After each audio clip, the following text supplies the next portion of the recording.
Welcome, everyone. You found Sanctuary's Coffee and Conversation Show.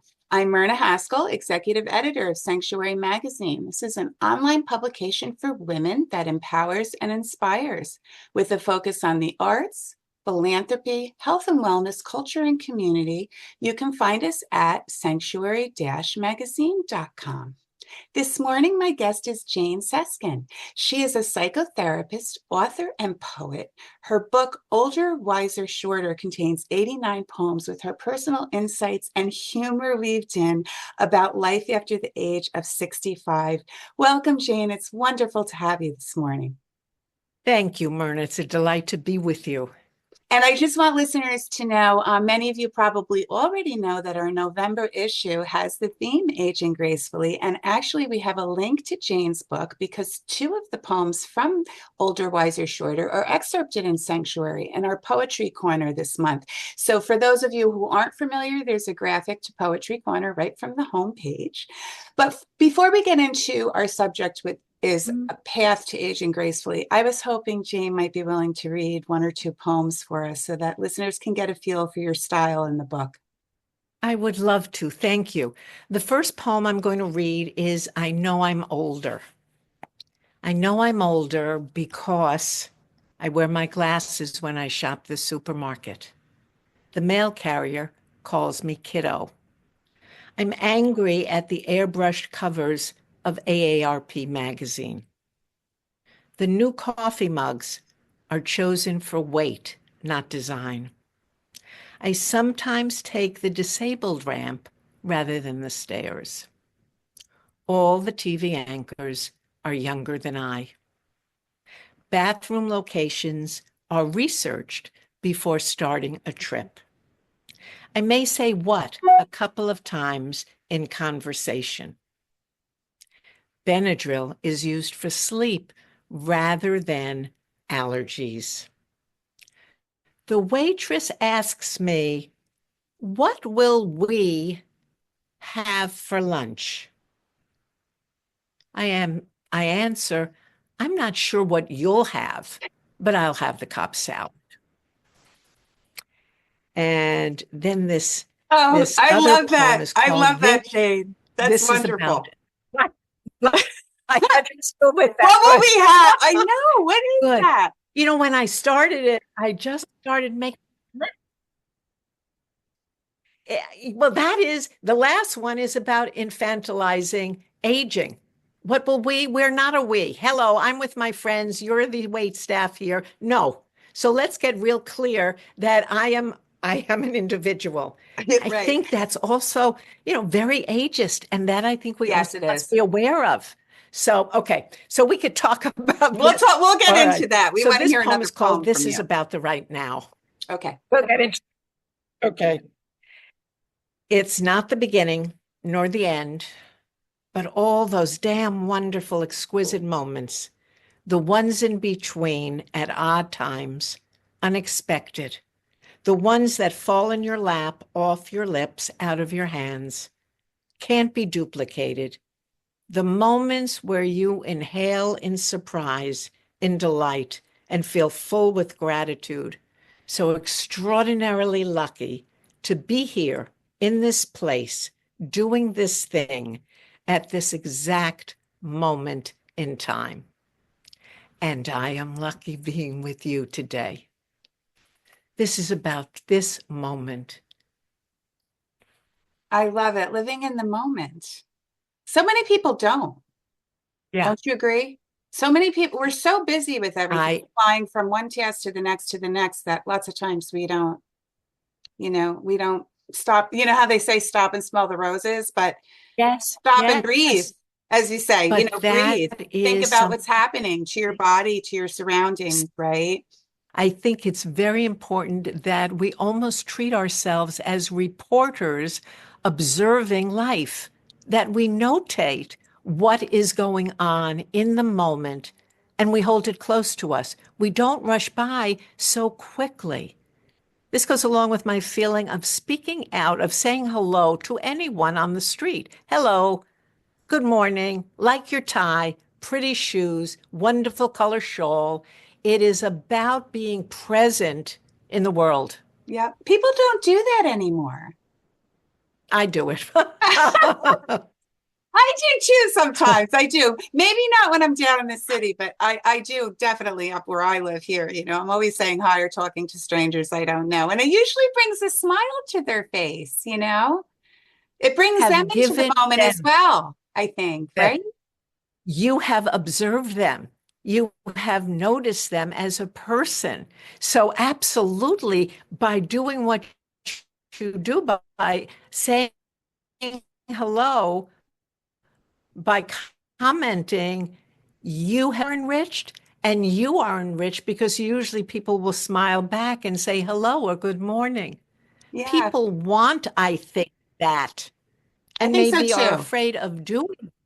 Yeah, I yeah. agree. Well, because Mhm. we focus on women in the magazine, Jane, I was hoping that we could maybe talk a little bit about specific obstacles that women may face as they age. Okay. Is there anything you'd like to Mhm. say about that?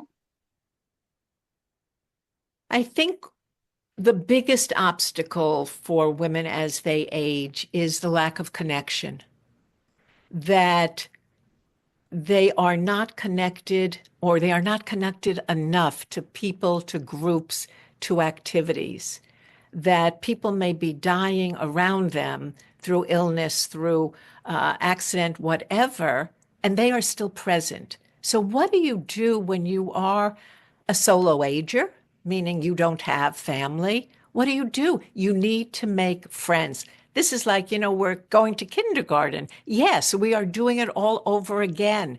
We need to reach out and become friends with people. We Yeah. need to bring people into our lives. I think that's the most important thing we can do as we age.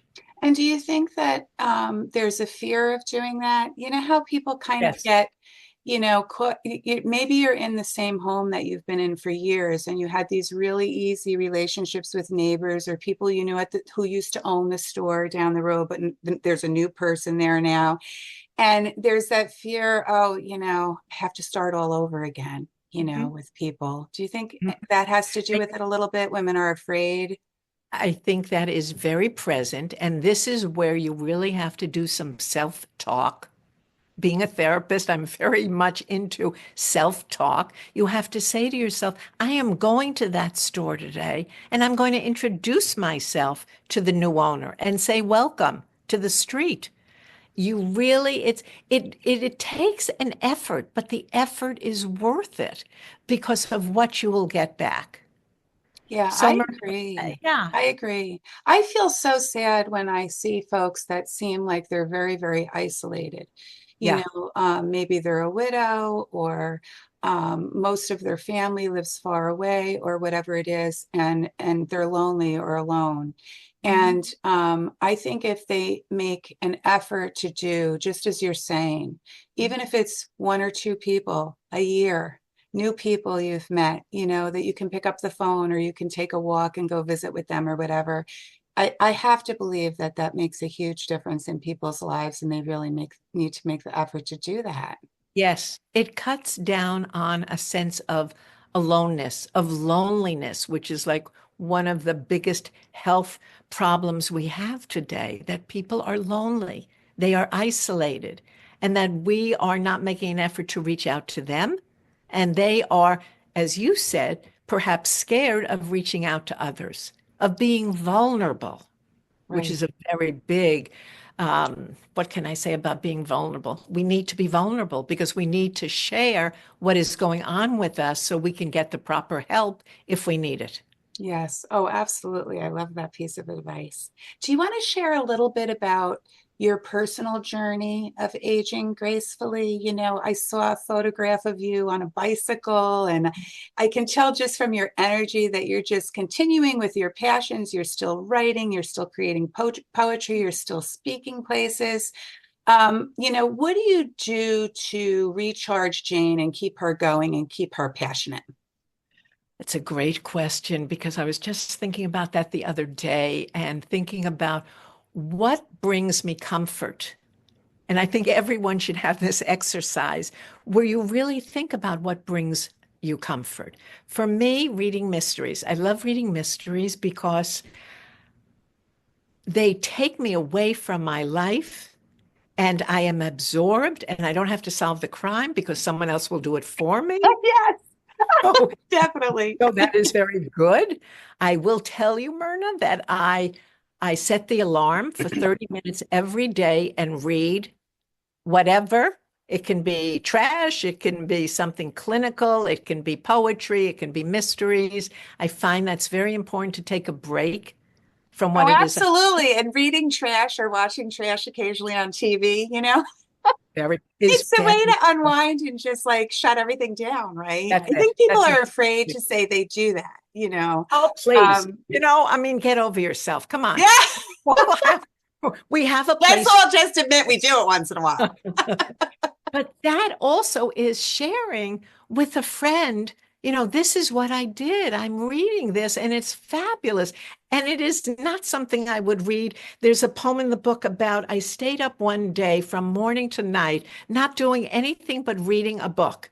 And I was so enthralled, and I never did that. The book was Lessons in Chemistry by Bonnie Garmis. Oh my goodness. It was a fascinating book. And I just thought to myself, you're allowed to put a stop to the day. You don't have to answer mail. You don't have to go and get mail. You don't have to eat lunch if you don't want to. You don't have to do your exercises. You can just sit here and read the damn book.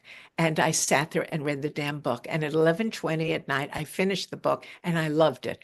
Could I tell you now what it was about? Probably not. But at that day, for those minutes, I loved it and I was in it. Yeah, I That's think that good. whole shutting off the drudgery and the constant pounding and the constant stress and go from point A to point B to point C to point D. And oh my goodness, I didn't do five of the things on my list. Women, I think in particular, have that because lots of times we're taking care of all kinds of other people, right? And we forget that whole self-care piece. We've talked about that a lot in Sanctuary, Yeah, where you do need those days that you just, they call it the mental health day, right? Just do whatever exactly. the heck you want to do. Who cares? Exactly. And it Exactly. sort of recharges you, right? And it's being kind to yourself. It's Yeah. learning what pleases you. Um, I think that I am known that I love sourdough bread and butter. I'm known because someone sent me a loaf of sourdough bread and butter, which was very kind of them. Um, Everything's but better with butter. you got it. And sourdough bread, when I used to live in California, sourdough bread was what I loved. But I think it is about knowing those things. What, along with the comfort of reading mysteries or trash, it is, okay, what do I want to eat that reminds me that I am safe and I am at ease and I am comfortable? What music do I wish to listen to that will bring me back to those feelings? What socks do I put on in the morning? I happen to love patterned socks because I think when I was a social worker, I could look down at my feet. And although I was hearing terrible things, I saw that I was wearing hearts all over red socks. And that gave me pleasure. It's learning about yourself and what gives you pleasure. Oh, And then I love that. indulging, not even, that's a bad word, indulging. It shouldn't be an indulgence. It should be, this is part of my day. This is part of my life. And it's your right to make yourself feel good Yeah, and to be happy. It is. And I that's it. think That people forget really, that. They feel like it's selfish in some way or whatever. selfish here means taking care of self. Hmm. There's not a bad connotation. That's right. I love that. Do you want to talk a little bit about the inspiration behind Older, Wiser, Shorter? I was reading some of the reviews are fabulous, Jane. Everybody loves Oh, it. So, thank you. Thank I you. urge those listening to go get a copy. But so you've written a lot of other books, but what specifically with this one, what was the Mhm. inspiration? What did you want to accomplish? What made you think, what, I really want to dig into some of this, getting older. I know we all have those, it's not always fun, right? We've got the Okay. aches and the pains and some of the Right. mobility issues and all Right. of that, but there is a way to still enjoy life and keep going and keep living. So Yes. I think the inspiration was exactly what you're saying, Myrna. I wanted to talk about what we don't talk about when we talk about aging. I wanted to say, hey, this is the feeling, this is the feeling that I've lost 2.5 inches. How the hell I did that, I don't know, but I did. I lost 2.5 inches. I've gotten gray. I have not touched it. That's who I am. I happen to like it. Um, I wanted to talk about going to the doctor and being shut away in a room. Why do they do that? So I open the door to the room so that I know what's going on out in the hall where everyone is chatting. And I I am know that's isolated almost in kind this of room. creepy, right? That It whole is like, kind of creepy. and it's Yeah, claustrophobic for it is me. claustrophobic. And Yeah. it's like, no, I want to be a part of this party. So I wanted to write a book that would say these things. And I remember someone saying to me, Jane, I think you live in my head. And I thought, what a wonderful thing to say. I'm so glad because it meant to me that I had touched someone, that I was indeed, my personal was universal. And Yeah. that's what I wanted to do. That's what I wanted to do. So it makes me very happy when someone says, oh my God, are you in my bedroom at night when you cannot sleep? There's a poem about not being able to sleep. Oh, We, oh, it's as please, we we could age. talk about that one all day. I know. Terrible, right? Yeah, yeah, it is. But it is also a fact of aging, and we try to make ourselves as comfortable as possible. That to me is the bottom line. There will be Lovely. times that you will be uncomfortable. That's it, folks. But there will be many more times if you look for them of being joyous, of being happy, of being inspired, of being adventurous. So that's what I'm going for. Talking to people and saying, you can do this, honey. And you can. You can. Listen, if And I I did can it, you can do tell, it. and I've heard that there's lots of humor weaved in through these poems, which There- I love because we do have to Yes. laugh at ourselves sometimes, right? And if you Have to don't, laugh I at mean, her. life can be funny. Let's just face it. How That's it. important is that humor as you age, do you think? I think it's very important because it lightens up whatever it is you may be having trouble with. It is whether you are reading something that's funny, or you're seeing a funny movie, or you're watching stand up, or you are just making a joke about yourself. That is so healthy. To me, it is healthy. I'm not talking about critiquing yourself. I'm talking about something you may do that is humorous. I have a bag that someone referred to as um, your take her anywhere bag, because if someone needs a band-aid, I have it. If someone needs an aspirin, I have it. If someone needs a chapstick, I have it. So yes, that is funny. That is also who I am. And that is fine. That Oh is my absolutely goodness, Jane, what was fine. the name of that show, that old Oh my game gosh. show with the purses? What was it Right. again? I Oh don't my read. gosh. And then they had, Oh, if you had the thing in your purse or the things in right. your purse, you got to play the game. Oh my goodness, I can't I believe don't I think of it. remember, but I And I do can remember. just see the listeners screaming at us what it was. All So if I right. think about it before we're done, I'm Someone going will, to say good, it. very good. Someone said it's my just in case bag, just in Yeah. case something happens.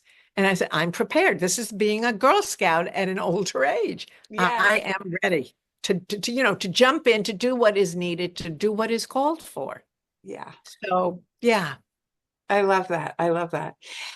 So we do, when we get away from the humor piece, obviously there are some like really serious things about aging. And I was just thinking, I wanted your advice on this piece. So when someone starts to get to that point in their lives, where mobility starts really becoming an issue, or maybe there's a situation where they need some help with finances and things like that. What piece of advice would you give to those folks about that? Because I know people who have been very fearful of that, either asking for help or didn't want the help or weren't sure that they should ask for help. So I was hoping you could speak to that a little bit. I think first of all, if we prepare before we reach that point, it would be enormously helpful. if we have told a friend or a family member where our important papers were kept, that would be enormously helpful. We need to have these kinds of conversations that I think are very difficult, but we need to have them with friends and family to prepare. And if Yeah. not, and if we have not prepared, then it is going to be harder.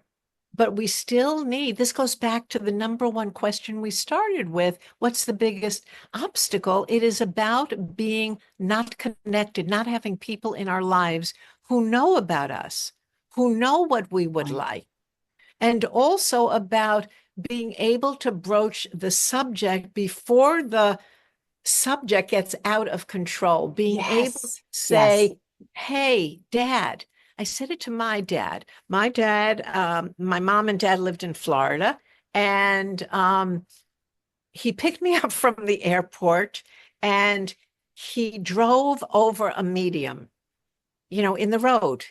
And he's talking to me and he's saying, Janie, and I'm saying, Dad, look at the road. You made a face. You're absolutely correct. We get into the apartment. I say to my mother, I will never drive with him again. Something has to be done here. He can't be driving because it is too dangerous.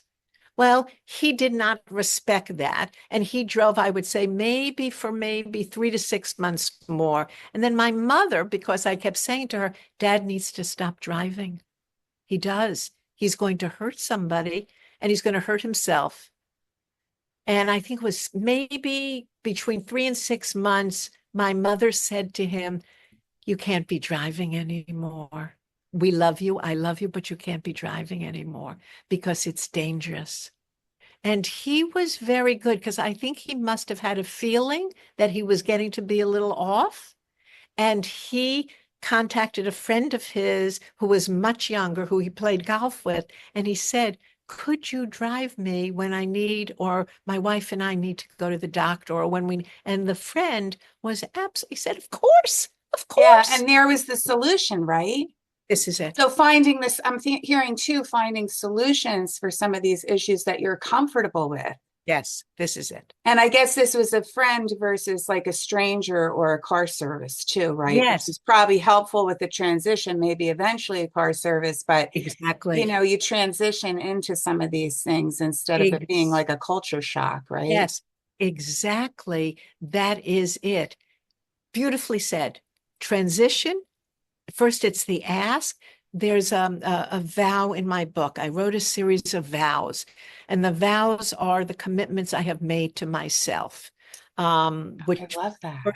first I put on Post-its on the bathroom mirror. Then I wrote down because I know when you write something down, it sticks with you. So this vow had to do with the ask, and it says, um,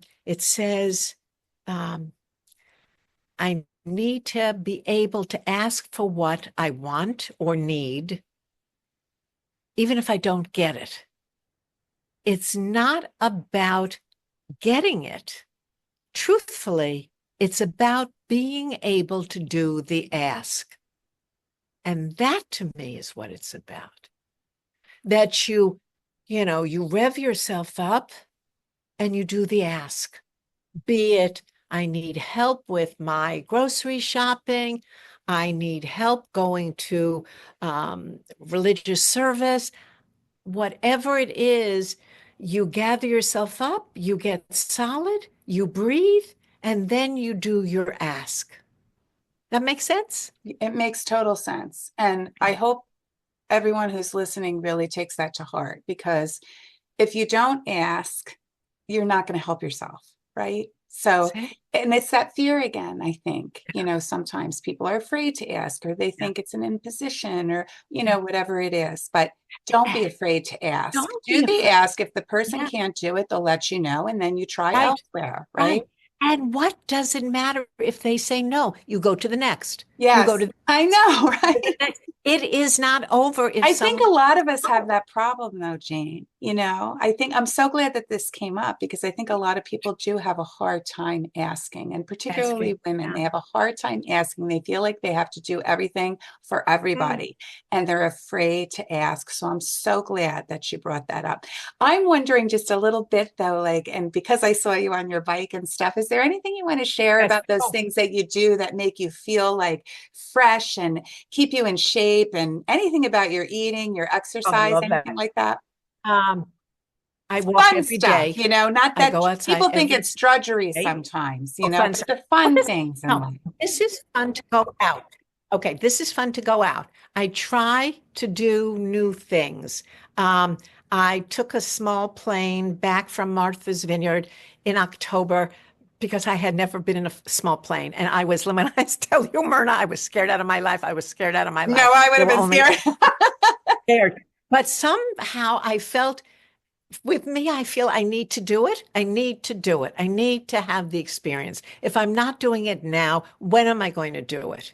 With the bike, I was a writer in residence. There was a bike outside. I hadn't been on a bike in 40 years. I kept looking out. There was the bike. It looked very nice. I kept looking at it. It looked at me. I looked at it. I looked at it. It looked at me. And I thought, damn it, grow up, go ride the damn bike. So I went out, and there was a woman who had become a friend in the residency, and she said, ride the bike. I'll be here if anything happens. I said, okay, great. I go over to the bike, I get on the bike, and then the manager of the residency comes out. And as I am starting to pedal off, he yells out, Jane, we have no insurance on you.